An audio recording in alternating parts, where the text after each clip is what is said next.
Be ready. 5 seconds. Start. Mr. Chairman Sir, I am extremely grateful to you for having given me an opportunity to take part in this debate. First and foremost, I would like to thank the honorable members for their very impressive homework and the deep interest they have taken in this subject of national interest, which is so very important for our survival and for our economic development. As many members have pointed out that the national security or the question of defense is not only in the realm of soldiers, sailors and airmen, but in this modern security environment, the entire country has to be geared to face any eventuality. If such an eventuality does arise, and many of the members have given their weighty suggestions that apart from gearing up the morale of the armed forces, the morale of the country must also be geared up, the economic strength must also be geared up. Our late Prime Minister had, in this regard, said that the strength of the country is not only the strength of the armed forces but also the economic strength of the country, the industrial capacity, and the indomitable spirit of the country. Therefore, sir, it is very heartening that we are all unanimous in this approach to the problem that should our country face such an eventuality, we should have to rise like one person. Sir, as in the procedure and the practice, the debate was initiated by an honorable member from the opposition, and knowing my friend, who is a very intelligent lawyer, he has very intelligently gone into the question of defense planning, perspective planning, and has also gone into the aspect of planning within the ministry concerning all sections, and has brought in a host of subjects, both geopolitical, geostrategic, as well as the defense supplies. One of my honorable friends here had this to comment, that the honorable member has probably not gone through the annual report, and had he done so, he would not have raised some of the questions which he did raise.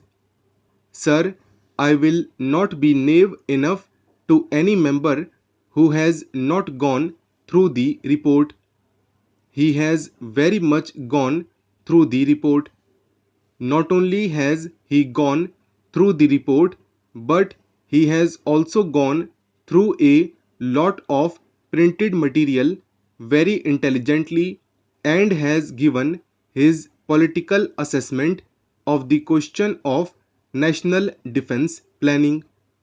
But I regret to say that he has, though fit to rely on considerable material from persons who are not accountable to Parliament, who are not answerable to the people of India, and he has been placed by the Defence Minister, who is accountable to Parliament and who is answerable to the people of India. And if he had gone through the report right from the first chapter of the national security environment, the organization functions, defense plan, and the chapter on army, the various schemes of the services within the army, the navy, air force, Coast Guards, defense production units, defense research and development, etc., then for all the points which he has raised in his speech and the comments which he has made, the answers are very much there. It would not be possible for me to answer all the points because apart from him there are many other honorable members who have raised a lot of points. Some of them are repetition, some of them are new points, but I would confine myself to 7 or 8 points and answer those.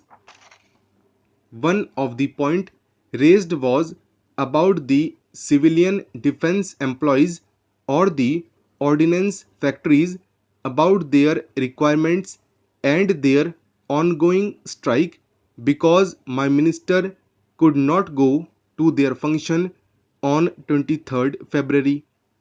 But I think it was more of an ironical remark than a serious one because on the 23rd February was the President's address and my minister could not possibly be away from the President's address, and secondly the strike notice was given on 7th March.